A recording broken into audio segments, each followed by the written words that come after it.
Deus querido Pai, agradecidos estamos, Senhor, por mais esta oportunidade que estamos tendo de ampliarmos o nosso entendimento sobre as leis de Deus à luz da doutrina espírita. Obrigada, Senhor, por mais esse encontro. Graças a Deus e que assim seja. E com vocês, Celi. Estamos tratando aqui nas nossas reuniões da explicação dos espíritos sobre a influência do organismo. Porque a alma, ela é tudo, né? O espírito é tudo, é para ele que tudo acontece, para a evolução da alma. Só que, quando Deus nos criou simples e ignorantes, com 100% de potencialidade de aprendizado e desenvolvimento, e fomos criados para a plenitude do bem, né? Para a liberdade plena, sendo que a liberdade plena implica também em responsabilidade plena.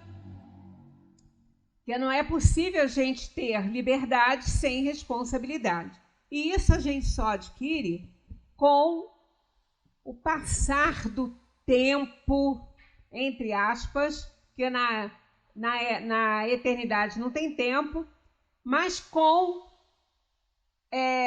o esforço que cada espírito faz para adquirir conhecimentos e, através dos conhecimentos, desenvolver a sua moralidade. Ele tem necessidade de ter uma equivalência entre a moralidade e a intelectualidade, para que ele possa alçar aí grandes voos na sua caminhada evolutiva, né? Então, nós precisamos de reencarnar para isso. O objetivo da reencarnação é a evolução da alma. A alma precisa evoluir, o espírito precisa evoluir, então ele precisa reencarnar, ele reencarna, então é a alma, com aquelas diferençazinhas. Alma e espírito é a mesma coisa, mas o espírito, quando reencarna, é um espírito encarnado, é uma alma. A gente já viu a diferença disso aí, só por questão, né, de palavra mesmo e de atitude desse espírito nessa encarnação, uma vez que ele não está na plenitude dos seus conhecimentos durante a sua encarnação, porque existem limitações para ele, não só na escolha das provas que ele fez, quanto também na influência que o organismo exerce sobre ele, né? Então aqui nós ficamos de fazer o trabalho em cima desse comentário de Kardec, já que nós estudamos essa questão aqui, ó. De acordo com isso, a diversidade das aptidões entre os homens decorre unicamente do estado de espírito, e ele diz, unicamente não é o termo exato. As qualidades do espírito, que pode ser mais ou menos adiantado, constituem o princípio, mas é necessário ter em conta a influência da matéria, que entrava mais ou menos o exercício dessas faculdades. Então, dependendo da necessidade evolutiva dessa alma, ela vai reencarnar num corpo que pode lhe causar algumas limitações por essa necessidade evolutiva. Ele fez escolhas e aqui ele vai resgatar e vai se reajustar com Deus, com a vida, com os seus irmãos, né, universais, são os espíritos todos, não só na questão da consanguinidade, mas também, né, da fraternidade universal, que somos todos irmãos. A consanguinidade é uma questão de tempo, do espírito encarnado, da alma. Então ele vai fazer o seu resgate. Para isso, ele precisa de provações e expiações que ele mesmo escolheu. Se ele não puder escolher, vai ser imposto a ele aquele conjunto, né, de provações e expiações para que ele possa, então, fazer o seu resgate. Aí, Kardec fecha esse assunto no Livro dos Espíritos, obviamente, que ele é um resumo de toda a obra, como a gente já viu, tudo o Livro dos Espíritos contém a doutrina espírita, que é desenvolvida através dos outros 4 livros da codificação, né, que são as obras fundamentais da doutrina. Então, Kardec faz um comentário a essa questão 370A, não só ela, como todo o contexto da influência do organismo, porque na ciência, né, no senso comum, havia aquela ideia de que no cérebro, o cérebro era dividido ali e cada setorzinho correspondia a um órgão do corpo, como se a alma se dividisse ali no cérebro. Nada disso, né? Kardec faz um comentário a essa questão, dizendo, a gente chegou a ler esse primeiro aí, né? E até acho que o segundo, mas não comentamos. O espírito, ao encarnar-se, traz certas predisposições e se admitirmos para cada uma delas um órgão correspondente no cérebro, o desenvolvimento desses órgãos será um efeito e não uma causa. Imagina se a gente dependesse de órgãos para que a gente pudesse ser bom ou ruim, né? Inteligente ou não. Olha que coisa terrível, porque isso é matéria, né? O corpo é matéria. Se as faculdades tivessem os seus princípios nos órgãos, o homem seria uma máquina, sem livre arbítrio e sem a responsabilidade dos atos, dos seus atos. Teríamos de admitir que os maiores gênios, sábios, poetas, artistas, não são gênios, senão porque o acaso lhes deu órgãos especiais, né? Então esse mérito não seria deles, seria da matéria, né? Seria do corpo deles. A ciência, uma época, começou a estudar muito a questão da inteligência, como se expande a inteligência. E ali eles constataram, porque foi um estudo que eles fizeram, porque o consciente intelectual, QI, ele assinalava uma medida que não condizia com o comportamento das pessoas. Eles tomavam aquilo como uma verdade, e eu já até citei isso aqui, o Garrincha, por exemplo, ele foi dado como quase um idiota no estudo que foi feito aí, dado o consciente de inteligência dele. E ele foi aquele gênio do futebol, né? Até hoje falam que ninguém nunca fez com uma bola no pé o que Garrincha fez. Mas ele demonstrava um consciente intelectual muito baixo. E entre ele e tantos outros que estavam sendo estudados e observados, que eram considerados gênios mesmo, né? E foi acontecendo assim, foram acontecendo descobertas muito interessantes, que uma boa quantidade desses gênios, alguns tinham sido reprovados na escola. Drummond foi reprovado em língua portuguesa. E parece que um gênio da matemática também, não sei se foi o próprio Einstein, parece que também foi dado aí como incapaz. Então eles resolveram estudar essa questão do consciente intelectual e viram que ele não media a capacidade realmente de genialidade, de intelectualidade em determinadas áreas. Então eles viram que a inteligência, ela se expande de várias formas. Então essa contagem realmente ela não foi levada mais em consideração, porque pessoas que apresentavam QI muito baixos eram gênios em alguma tarefa, né, em alguma coisa que faziam.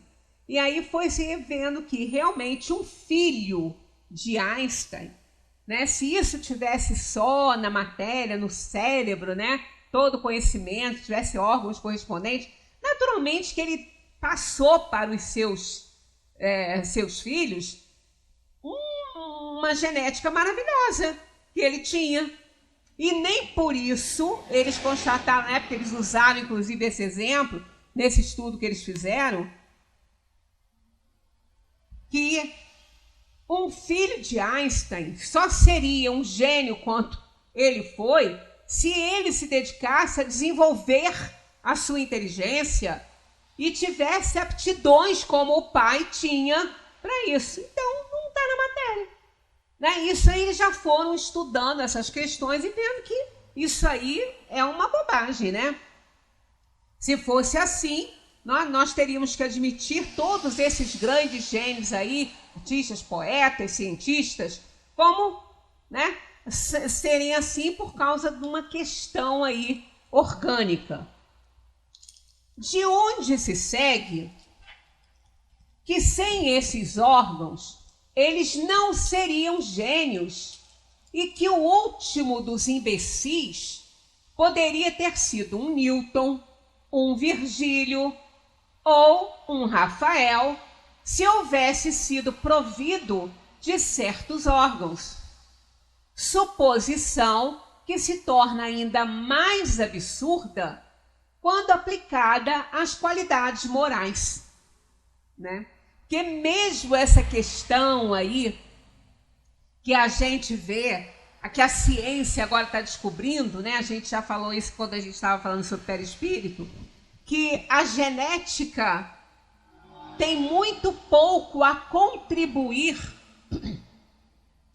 na formação dessa parte aí, não só, né, do corpo físico, até do corpo físico, porque os espíritos, eles são que comandam tudo, eles podem manipular os genes e fazer com que aquela genética que aquela alma está recebendo para compor o seu corpo, com o qual ela vai passar algumas décadas, né, ou não aí na matéria, dependendo da escolha que ela tenha feito, que aquilo ali pode ser manipulado de forma que você pode carregar genes de determinadas doenças oferecidas pelos pais e nunca desenvolver essa doença.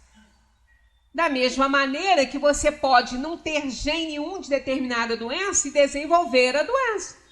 Então isso aí não está relacionado unicamente com a matéria. Você pode receber o gene, mas se você tiver um comportamento mais adequado, mais dentro, né, das verdades do universo, né, dentro das possibilidades de cada um, é lógico, não vai apertar o botãozinho se você não tiver que ter essa doença. Então, nós é que acionamos esses genes na nossa organização. Não é o espiritismo que diz isso apenas. Ele já diz isso há muito tempo, há 166 anos. Mas o professor Claude Bernard, que é o pai da fisiologia, ele que realmente descobriu a epigenética, foi ridicularizado na época, né, porque ninguém podia imaginar isso, mas com a contagem dos genes de 25 mil, eles começaram a querer descobrir o que fazia do ser humano algo tão complexo, com 25 mil genes só, já que um pé de milho tem 30 mil. Então tinha que ter algo por trás disso tudo, comandando esses 25 mil genes aí. Foi aí que começou todo o processo dentro da própria ciência de pesquisa, né? Para ver o que tem aí. Então isso aí vai correndo aí até quando, né, os espíritos acharem necessário evidenciar todas essas verdades do universo, né? Então assim, segundo esse sistema, São Vicente de Paulo, dotado pela natureza de tal ou tal órgão, poderia ter sido um celerado. E não faltaria ao maior celerado mais do que um órgão para ser um São Vicente de Paulo. Então a gente vê que isso é absurdo, né? Seja qual for a situação genética em que a alma, né, forme aquele corpo, claro, com o material genético oferecido pelos pais, seja qual for, isso não vai interferir no desenvolvimento moral dessa alma, se ela for esforçada e desenvolver-se moralmente. Porque a genética não vai implicar isso aí. Quando se fala assim, mas ele é igualzinho o avô. É idêntico ao avô. Ele tem a mesma personalidade, ele reage da mesma maneira, parece que pensa igual ao avô. Mas também é neto, né? Nada a ver. Essa parte moral, nada a ver. Não herdamos moralidade ou imoralidade dos nossos ancestrais. Não herdamos isso. Mas como que pode ser tão parecido? Almas que vêm caminhando juntas aí há milênios. Então podemos dizer que isso é que é alma gêmea. Né? Alma gêmea. Muito diferente do que se pensa de alma gêmea, que o espírito vai encontrar um outro espírito que é a sua metade, né? E vai se unir a ela para a eternidade. Isso é uma bobagem. Alma gêmea, o que são gêmeos? Gêmeos são seres muito parecidos, iguais. Claro, com algumas diferenciações, né? Que isso existe. Impressão digital, por exemplo. Mas eles são muito iguais. Tem outros que não são gêmeos, né? Um parto duplo nasce completamente diferente do irmão. São duas placentas, são diferentes. Agora, univitelinos, eles são iguais, bem iguais mesmo, com diferenças, né? Claro, evidentemente que tem que ter, porque são duas pessoas, mas muito iguais. Então, o que é alma gêmea? Como se fossem espíritos gêmeos, fazem as mesmas coisas, são iguais, são muito parecidos no modo de ser, porque já vem caminhando, mas não é uma herança genética. Isso não, a gente não transmite as faculdades morais, e sim as físicas, né? É essas que a gente transmite. Então, para ser um São Vicente de Paulo, é melhor a gente domar nossas tendências inferiores, desenvolvermos fraternidade, compaixão, amor, no sentido verdadeiro, mesmo quando Jesus ensinou, incondicional. Aí a gente pode chegar perto lá de São Vicente de Paulo. Do contrário, não é a genética que vai nos dar isso. Eu botei essa observação aqui porque Kardec, na Revista Espírita, Jornal de Estudos Psicológicos, de 1860, julho, ele fala sobre a frenologia e a fisiognomia. Essa fisiognomia não tem nada a ver que o órgão tem um órgão para cada aptidão, isso tem nada a ver. Mas a frenologia tem muita coisa parecida, sim. E Kardec explora isso. Eu trouxe aqui partes desse estudo aqui, né, que está nessa revista aí. Na revista de 1860, julho. É só baixar na internet que vocês têm o texto completinho. Mas Kardec diz o seguinte: objetam com os casos conhecidos nos quais a influência do organismo sobre a manifestação das faculdades é incontestável, como os da loucura e da idiotia, mas é fácil resolver esse problema. Então, mas como a pessoa é idiota, é imbecil, é louca e outras não, então isso aí tem que estar o problema na matéria. O que eles falam, né? Tem que estar na matéria. Porque senão, como vai ser, né? Se você não admite reencarnação, evidente. Aí Kardec continua. Diariamente, vêem-se homens muito inteligentes tornarem-se loucos. Né? A gente vê pessoas extremamente inteligentes que, de repente, começam a ter um desequilíbrio muito grande e acabam loucos. Na história, a gente vê muito isso, né? O que isso prova? Para alguns, para os materialistas, prova que isso tem a ver com os órgãos, que isso tem a ver com o cérebro. Que uma lesão no cérebro pode botar você completamente diferente do que você é. Aí atribuir-se-ia à parte orgânica. Aí Kardec continua. Um homem muito forte pode quebrar uma perna e não poderá mais andar.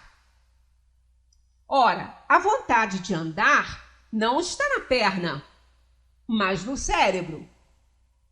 Essa vontade só é paralisada pela impossibilidade de mover a perna. Então, uma pessoa que quebrou a perna, ela sabe que ela não pode botar o pé no chão, que ela não pode mexer com a perna até que ela fique boa. Então, a vontade dela mexer com essa perna vai parar. Vai ser temporariamente paralisada.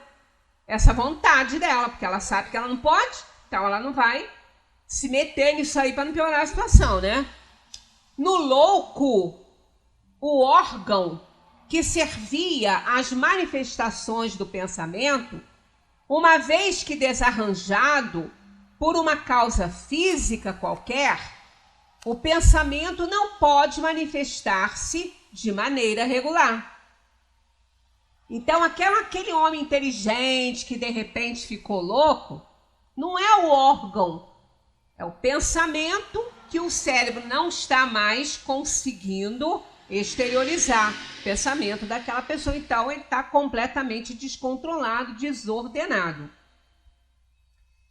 Ele vaga à torta e à direito, fazendo o que chamamos extravagâncias.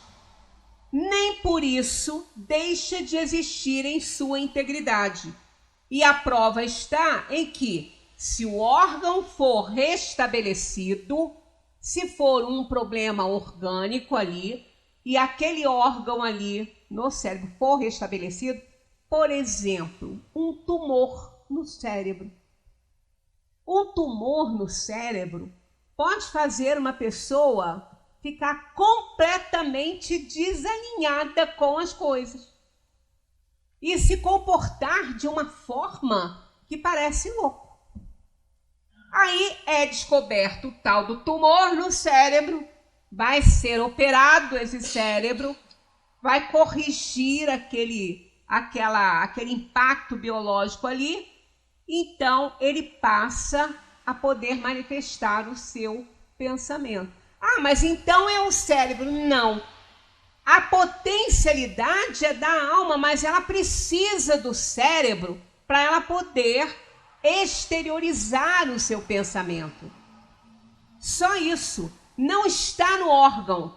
Está no órgão o impedimento da manifestação dessa potencialidade da alma. Essa potencialidade não está no órgão, mas está na alma, que não tem condições de manifestar porque ela está encarnada num corpo cujo instrumento está quebrado naquele ponto ali, ela não pode interagir com ele. Né? Como um médico não pode operar um paciente se seu bisturi estiver quebrado ou cego, ele tem que pegar outro, né? Nem por isso deixa de existir em sua integridade, e a prova está em que, se o órgão for restabelecido, volta o anterior pensamento. Não está no cérebro como não está na caixa craniana. O cérebro é o instrumento do pensamento, como o olho é o instrumento da visão. E o crânio é a superfície sólida que se molda aos movimentos do instrumento. Então, isso é uma coisa tão clara, né? Evidentemente clara, não tem como a gente não entender isso aí. Se o instrumento for deteriorado, isso aqui é Kardec na Revista Espírita, né? Essa aí que eu botei a indicação ali. Se o instrumento for deteriorado, não se dá a manifestação. Exatamente como quando se perdeu um olho, não mais se pode ver. O espírito não é cego, mas ele precisa, quando ele está encarnado, ele é uma alma que precisa do olho para ele enxergar. Mais interessante, olha só, às vezes, entretanto, acontece que a suspensão da livre manifestação do pensamento não é devida a uma causa acidental, como a perna que foi quebrada, como o tumor no cérebro. Às vezes, ela não é um acidente. Acidente entre aspas, que isso aí também é um processo todo de escolha de provas, né? A gente diz o seguinte, não foi provocado aqui, né? Como na loucura, a constituição primitiva dos órgãos pode oferecer ao espírito, desde o nascimento, um obstáculo do qual sua atividade não pode triunfar. É uma necessidade evolutiva da alma quando ele reencarna com um cérebro doente, incapaz de manifestar a sua potencialidade. Então não foi um tumor na cabeça agora, não foi porque ele bateu com a cabeça e deu um coágulo, não foi isso. Ele nasceu já, e quando ele encarnou, ele, como espírito que comanda tudo, na formação do corpo através dos genes oferecidos pelos pais, o espírito manipula isso através do perispírito, que não é um modelo, mas ele gerencia isso. Ali ele imprime as necessidades evolutivas da alma por ordem dela, porque quem faz isso é ela. O perispírito é um aglomerado fluido, ele não pensa. Então é a alma que faz isso através desse corpo semimaterial para atuar num corpo denso, com os genes, no corpo físico, que a alma é quintessenciada, não faz isso, né? Ela comanda, mas ela não mete a mão lá na massa, porque ela não pode, não tem integração, né, com o fluido. Então, olha só, é o que ocorre quando os órgãos são atrofiados ou acreditam uma resistência insuperável. Tal é o caso da idiotia, da imbecilidade. O espírito está como que aprisionado e sofre essa constrição, mas nem por isso deixa de pensar como espírito. No mesmo modo que o prisioneiro atrás das grades. Ele está atrás de grades, ele continua pensando do jeito que ele é. Então ele apenas, a gente fica imaginando a angústia, né? A dificuldade que essa alma enfrenta numa situação dessas. A gente vê isso acontecer também em graus, né? Em diferentes graus da doença de Parkinson. Temos duas pessoas que a gente conhece que estão na cama sem nenhum movimento. Duros, rígidos, sem nenhum movimento. Então, é como se fosse que eles chamam também, tem um nome interessante que se dá a esse fenômeno, né? Ouvem, entendem, mas não conseguem se mexer. É só ouvir. Então, olha como que deve ser difícil, né? Que provação, que expiação para essa alma. Ela escolheu isso por alguma razão, por algum deslize grande que ela teve aí, por algum problema seríssimo em outras vidas que ela escolheu essa situação, passar por isso para fazer o seu resgate, para pagar, entre aspas, a sua dívida. Então é mais ou menos uma coisa assim. Quer dizer, ela não tem assim desde o início, mas tem uns que têm. Tem uns que já nascem com esse problema e não conseguem se mexer, não tem ligação, parece que o cérebro não se liga com o corpo. E quantas teratologias que a gente vê aí em crianças com muitas teratologias, mostram também essa realidade para a gente, né? Então, o estudo das manifestações do Espírito... interessante isso aqui. O Espírito está como que então aprisionado e sofre uma constrição, mas nem por isso deixa de pensar como espírito, do mesmo modo que um prisioneiro atrás das grades. Aí vem a observação, por isso que a gente fala o espiritismo, a ciência, né? É uma ciência da observação. Aliás, ele surgiu através dessas experiências, né? Que foram essas experiências que levaram a Kardec a desenvolver essa doutrina aí. Então, olha só, o estudo das manifestações dos espíritos de pessoas vivas, muito interessante isso aqui, o estudo das manifestações do espírito de pessoas vivas, pela evocação, lança uma grande luz sobre os fenômenos psicológicos, isolando o espírito da matéria. Prova-se pelos fatos que os órgãos não são a causa das faculdades, mas simples instrumentos com o auxílio dos quais as faculdades se manifestam com maior ou menor liberdade ou precisão, que muitas vezes eles são como abafadores que amortecem os órgãos doentes, né? Abafadores que amortecem as manifestações, o que explica a maior liberdade do espírito quando desprendido da matéria. Isso é o que? Olha só. Uma alma que seja evocada, digamos que uma alma numa situação dessa que eu falei, né?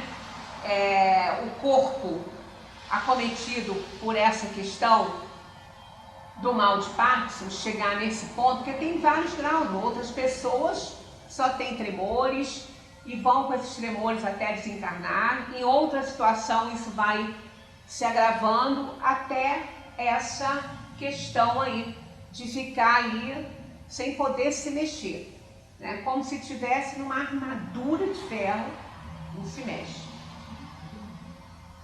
Se essa alma for evocada numa reunião mediúnica, desprendida daquele corpo que a impede de se mexer, se ela for emancipada daquele corpo e se ela for isolada do corpo pelos espíritos que a auxiliam, porque a alma fica muito na dependência do corpo, ela fica muito na impressão do que está acontecendo no corpo.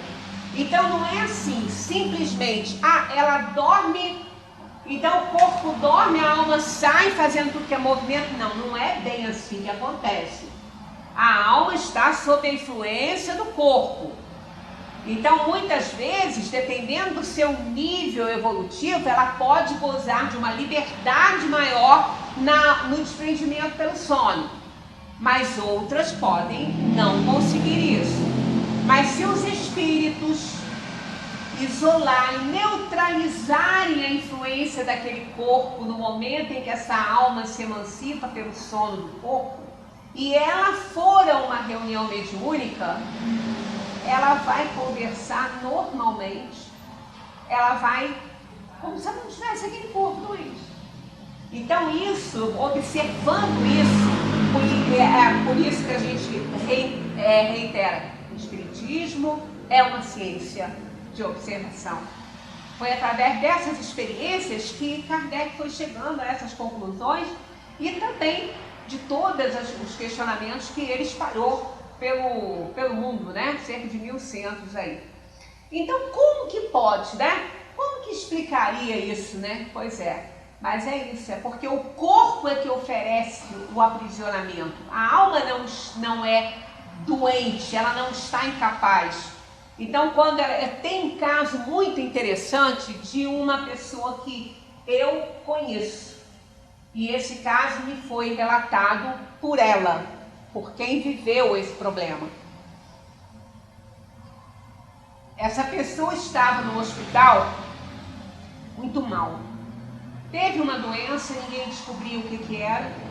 E ela só foi piorando, faz exame aqui, faz exame ali, nada, e ela muito mal. Chegou a entrar em coma, chegou a ficar inconsciente, ninguém sabia o que estava acontecendo. Não dava, ou eles não faziam os exames adequados, não estava conseguindo diagnosticar. Não estava conseguindo. Aí ela me contou que no caso ela estava muito ruim mesmo, ela não estava nem consciente, nem respondendo nada. Ela me contou que ela via, ouvia, participava de tudo que estava acontecendo no quarto. Ela falou que entrava em pânico, porque ela falou, eu não posso morrer agora. Ela falava, eu não posso morrer agora. Eles têm que descobrir o que eu tenho. Eles não... Aí ela falou que vários espíritos se aproximavam, conversavam com ela, mas ela não lembra muito bem o que falavam. Mas teve numa dessas experiências dela aí fora do corpo, isso no hospital e o corpo lá praticamente inconsciente, né? Ela foi instruída e levada a uma reunião mediúnica. Nessa reunião, ela era espírita, mas ela nunca tinha ido a esse centro que ia levar. Ela foi a uma reunião mediúnica e ela na comunicação que ela deu todas as diretrizes para o que ela tinha, para o tratamento, o que tinha que ser feito, que eles estavam no caminho errado, os médicos. Então foi tudo anotado direitinho, aí entregue à família, porque ninguém nem sabia o que estava acontecendo, ninguém conhecia. Ninguém conhecia. Às vezes quando a gente fala que as pessoas pedem, mas só chegou o nome dela nesse centro por conta de uma pessoa que ela conhecia, para fazer irradiação, para fazer prece para ela, que ela estava morrendo, né? Estava no hospital, aí chegou lá o hospital, o nome dela e tal, e alguém conhecia, né, que levou esse nome para lá. Aí no final da reunião, foi tudo anotado, né? Foi tudo anotado, tudo que ela falou foi anotado. Ela pediu que fosse feito isso, aí aqueles médios de apoio, né, que são médios que não dão passividade, mas são de apoio, anotaram tudo para não esquecer absolutamente nada. Então, no final da reunião, foi lido, né, tudo que tinha que fazer, que normalmente o procedimento é esse, aí chamaram a família. Aí essa pessoa que conhecia, ela estava também na reunião, aí ela falou assim, aí entregaram aquilo à família, todas as coordenadas que ela deu.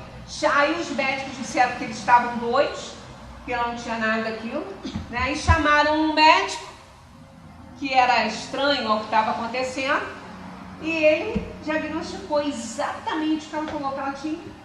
O tratamento foi restabelecido e ela me contou isso, que quando ela ficou boa e não demorou muito.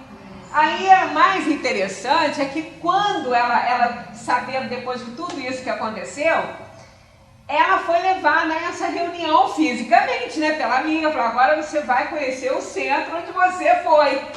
Aí quando ela chegou lá, ela falou, já conheço tudo. Ela já sabia onde era, qual era a porta que ela tinha que entrar. Ela falou, gente, eu estive aqui. Ela ficou no consciente dela, ela teve lá, ela viu, ela lembra de tudo. Então, olha, que coisa maravilhosa uma coisa assim. Então, quando às vezes a gente tem um paciente em coma, uma pessoa que está na cama, que a gente, olha, está vegetando, não escuta nada. Olha, que tolice que não escuta nada. Cuidado com o que fala, porque está ali, está ouvindo tudo, está sabendo de tudo. Inclusive tem uma interessante que tem uma carta de uma criança com um problema mental muito grande, que também não se comunicava muito. E depois de uma reunião mediúnica, esse espírito foi mandar um recado para a mãe, agradecer o carinho que ela tinha com ele, que ela recebia tudo, que ela ouvia tudo, que ele só sentia não poder devolver para ela em palavras, em atitudes que ele recebia. Então era onde que quando emancipava, estava normal. Então essas faculdades são da alma, né? Não tem nada no corpo. O corpo impede a manifestação. Então tá aqui, ó, Kardec continua aqui. No conceito materialista, o que é um idiota? Quando muito, é um ser humano. Conforme a doutrina espírita, é um ser dotado de razão, como todo mundo, mas enfermo de nascença pelo cérebro, como outros o são pelos membros. Reabilitando-o, essa doutrina não é mais moral, mais humana do que aquela que dele faz um ser de refúgio? Não é mais consolador para um pai que tem a infelicidade de ter tal filho, pensar que esse envoltório imperfeito encerra uma alma que pensa? Aos que sem serem materialistas não admitem a pluralidade das existências, perguntaremos: o que é a alma do idiota? Se a alma é formada ao mesmo tempo que o corpo, por que cria Deus seres assim desgraçados? Qual será o seu futuro? Ao contrário, admitiu uma sucessão de existências e tudo se aplica conforme a justiça. A idiotia pode ser uma punição ou uma prova. Em todo o caso, não passa de incidente na vida do espírito. Isso não é maior, mais digno da justiça de Deus do que supor que Deus tenha criado um ser eternamente malogrado. Então, que coisa mais bonita isso, né? Então, deem uma olhada na Revista Espírita, porque tem essa reportagem completa explicando a filologia, todo esse processo que Kardec comentou aqui, né?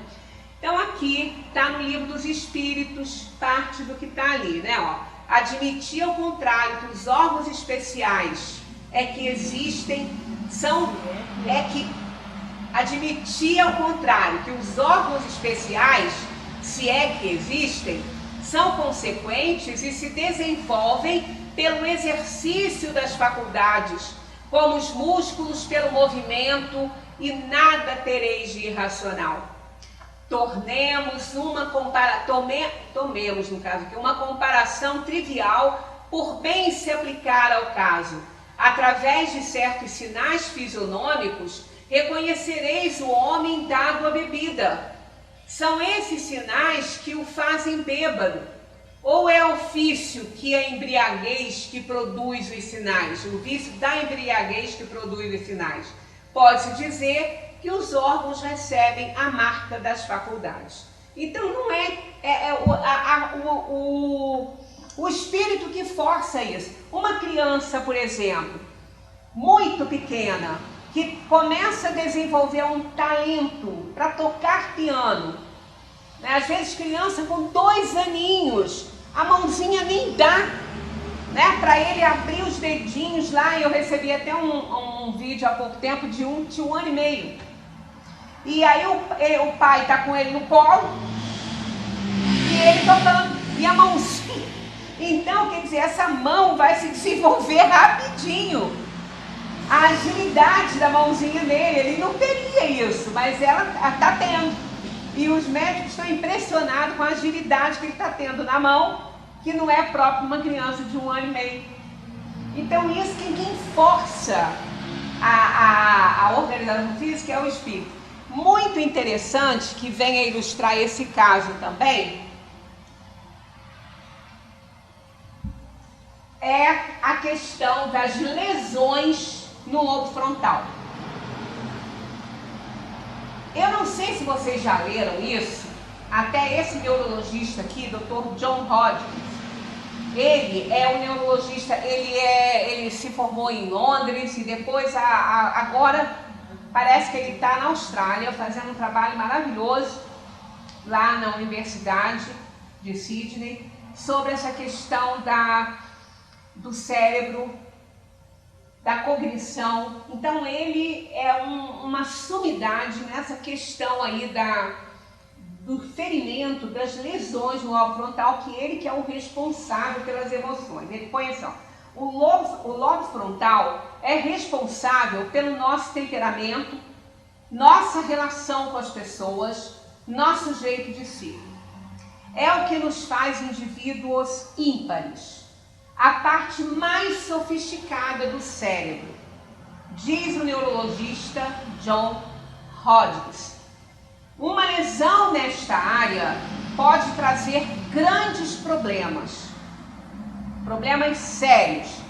Aí tem um caso interessante o primeiro caso que se conhece a respeito foi um americano que ele trabalhava numa ferrovia e ele teve um ferro enfiado no lobo frontal dele. Um acidente assim muito feio. O nome dele é Phineas Cage. E vários cirurgiões na época começaram a estudar esse caso, porque ele era um homem extremamente organizado, responsável, nunca faltava ao trabalho, nunca chegou atrasado. E quando ele teve essa lesão, ele se tornou irresponsável, agressivo, nem trabalhava mais direito, foi depois da tal da lesão. Então esse neurologista, John Hodges, ele diz, contou o caso de um outro senhor chamado Dick, que contraiu uma doença que está destruindo uma parte do seu cérebro e começou a apresentar drástica mudança de personalidade. Depois da doença, perdeu a noção do que pode magoar as pessoas. Passou a ser inconveniente e não dá a menor importância para isso. É como se ele tivesse ficado desligado aí, alguma coisa no sistema límbico que desconectou e ele não se importava nem um pouquinho. Tinha um comportamento de alguém assim psicopata. Ele não tinha a mínima noção de empatia nem nada. O impressionante é que o mesmo mal, a mesma coisa que desconectou ele nisso aí, nessa parte emocional, fez com que, de repente, esse senhor se tornasse super criativo. Da noite para o dia, ele passou a pintar como um artista profissional. Olha que coisa interessante. Ah, tá vendo? O problema então tá no órgão. Tá no órgão, pois é. Aí vem a história de um brasileiro que aconteceu também uma lesão no lobo frontal. O vergalhão, ele também estava trabalhando numa obra, o vergalhão entrou e ele consciente, chegou no hospital falando com aquele vergalhão enfiado na testa. Nem por um momento ele teve, nem dor ele teve. Estava ali com aquilo, né? Aí eles começaram a conversar com a família e falar que aí ia haver muita transformação dele, porque ele lesionou o lobo frontal, que é o responsável pelo controle, né, dessas emoções, pelo equilíbrio e tudo. Só que ele não teve o menor problema. Ele não teve a menor mudança de comportamento. Então ele jogou por terra a questão de que se o lobo frontal for danificado, a pessoa muda comportamento, se torna agressiva, desperta outras aptidões, alguma coisa, há um descontrole total no cérebro dessa pessoa.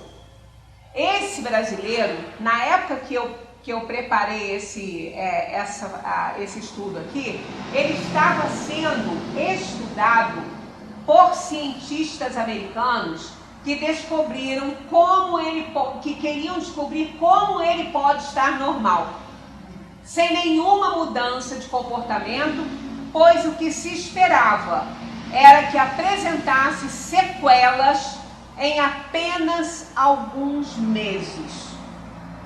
Está sendo estudado pela maior autoridade na área, Dr. Randolph Lincoln, é americano, indicado ao Prêmio Nobel de Medicina em 2013. Ele diz: isto é inacreditável. Esta pessoa deveria ter tido muitas sequelas. E ele não teve nenhuma.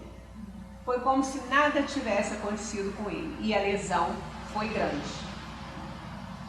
Aí é que a gente entra nessa questão. O cérebro, ele não é o responsável, não tem órgãos responsáveis. Mas da mesma maneira que a gente recebe para o lado, né, muitas vezes negativo, alguma coisa para a gente fazer o nosso resgate, nós também temos isso aí, ó, é logicamente uma hipótese, né, que a gente que está estudando para chegar a determinadas explicações para o fato, né? Quando a gente reencarna, a gente vem para cá e é muito difícil. Então, dependendo da situação que o espírito, do nível de evolução que o espírito já se encontra, ele pode manipular também a sua organização física e dotá-la de algo que possa fazer um filtro em algumas tendências que ele tenha, para que ele possa ter a chance realmente de melhorar. Porque ele já demonstrou isso. Isso já é uma questão, não é para, talvez não seja para todos, como não foi para todo mundo essa questão. Esse brasileiro foi. Não é? Então a gente não sabe absolutamente nada do cérebro. Então olha o que eles vão falando a respeito disso. Ó. Diz o neurologista John Hodgkin: o lobo frontal é responsável pelo nosso temperamento. Nossa relação com as pessoas, nosso jeito de ser, é o que nos faz indivíduos ímpares, a parte mais sofisticada do cérebro. Aí ele mesmo dá uma explicação para essas situações, da violência acontecer, né, da pessoa cortar a conexão, né, com as emoções e tudo. Ele diz assim, olha o que ele fala interessante: acho que devemos pensar no cérebro como um conjunto de módulos interativos. Módulos interativos, não é órgão especial não, módulos interativos, partes do cérebro que interagem, né, para poder dar ou tirar algumas aptidões, né? Provavelmente, olha o que ele fala aqui, ó, provavelmente havia em Dick o tal que ficou sem empatia nenhuma, mas que passou a pintar como um grande artista, né?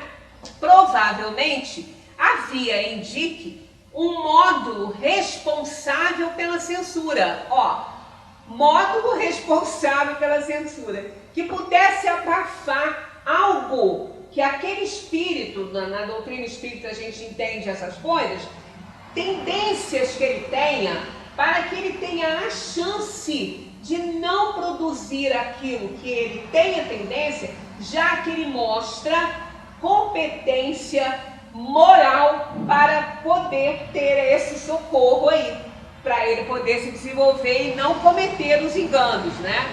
Então, provavelmente havia indique um módulo responsável pela censura que o inibia e que foi destruído pela doença, liberando então esse módulo da criatividade. Liberou um, ganhou outro. Então, olha, essas aptidões ele já tinha, elas só estavam bloqueadas para essa encarnação. Então aconteceu a doença, a lesão ali, e aí liberou aquilo ali. Quer dizer, o cérebro, ele é um instrumento que impede ou libera tendências e manifestações da alma. Olha a influência do organismo nesse caso, e principalmente no caso do brasileiro. O neurocirurgião Dr. Renato Rosenthal comparou o caso do americano Phineas Gage com o do brasileiro, que foi a mesma coisa, o vergalhão no mesmo ponto. O Phineas Gage ficou irresponsável, agressivo, totalmente não trabalhou mais, enquanto que o brasileiro não teve a menor continuação com a mesma lesão, né? Então, claro que isso não está no corpo, né? Então, olha só, mais do que entender o mistério de como ele está vivo, esse caso deve levar a uma reflexão sobre o que acreditávamos que sabíamos sobre o cérebro e como nós podemos, nesse caso específico, questionar nossos conhecimentos sobre o que pode ser desvendado. Um cientista. Então a gente vê a grandeza, né, de Deus, aí, o socorro, né, o amor por nós, por cada um de nós, que mesmo, né, sabendo quem somos, o que fazemos, o quanto estamos aquém ainda, né, das aspirações divinas para nós, de espíritos inferiores, ele nos socorre todo o tempo. Então, o nosso cérebro, ele funciona como um filtro. Às vezes a gente fala assim, nossa, se fosse eu teria feito isso, isso, isso. Será? A gente não sabe. Só na hora que a gente passa o problema é que a gente vai ver quem na verdade nós somos. Então, esse brasileiro que não teve a menor modificação no seu comportamento, esse filtro para ele existia, mas ele não precisava dele. Ele não tinha essas tendências. Ele não precisava daquilo. Então, a lesão, lesionando ou não, aquilo para ele não precisava usar aquele filtro, porque ele não era assim, ele não tinha aqueles problemas. Já no caso dos outros, eles já tinham aquelas tendências, carregavam aquilo ali, mas o cérebro, né, por socorro divino a todos nós, mantém esse filtro aqui, que faz a gente refletir, que faz a gente pensar sobre as nossas ações, as nossas atitudes, que dão tempo para a gente. É por isso que nós não podemos reagir a nada. Não é aconselhável. Não tem lá um ditado que a gente não deve tomar decisão nenhuma de cabeça quente? Se a contradição está quente, acalorada, se o conflito familiar está quente, vamos nos abster, vamos nos retirar, vamos tirar um time de campo e vamos pensar e refletir para não falar bobagem. Porque aí, nessa hora, o filtro pode não segurar, né? E aí a gente fazer o que não quer, o que não deve. Então é isso aqui, gente, o cérebro, essa caixa aqui, não está aí por acaso no alto do corpo. No alto do corpo. Não está aqui por acaso. É para fazer a gente pensar. Então vamos fazer valer essa bênção que a gente recebe desse órgão maravilhoso, que realmente nos ajuda a conter as nossas tendências inferiores. O que a gente tem de imoralidade, de irresponsabilidade, né? Não deixar. Então isso aí muitas vezes se aflora por conta da ação impensada, que é a reação. Por isso que a gente não é um animal, né? A gente não pode, o cachorro, você pisa no rabinho dele, ele vai direto no seu calcanhar. Porque ele vai assim, eu vou raciocinar, não, foi sem querer, ela não quis me pisar, foi sem querer. Ele vai pensar isso, ele vai no seu calcanhar. Agora, se alguém pisa no pé da gente, a gente não pode morder a pessoa, né? Então a gente tem que raciocinar, ele não deve ter visto meu pé, né? Aceitar as desculpas. Hoje a gente está até com medo de pedir desculpa às pessoas, né? De pedir desculpa quando a gente faz alguma coisa, porque as pessoas estão tão agressivas que elas vêm e falam assim: tá cega? Não viu não? Desculpa, desculpa não passa dor. Eu assisti um negócio desse. Eu falei, Jesus, tá doida? Tá cega? Desculpa não passa dor. Faz o quê? Né? Então a gente não pode reagir, a gente tem que agir. Reação impede a reflexão. E no momento que impede a reflexão, o filtro falha.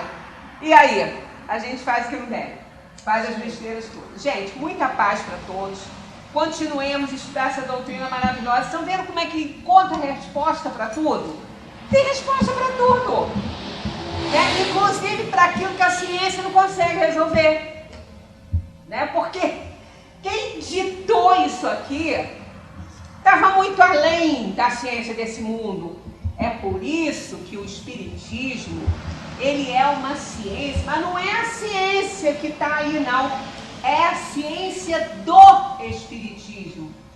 É a ciência do Espiritismo. Aquela que levou Kardec a querer explicar os fenômenos que a ciência convencional não conseguia. Tá? Então, não é essa ciência. É ciência, sim, mas é ciência do Espiritismo. Que, né, é uma ciência filosófica.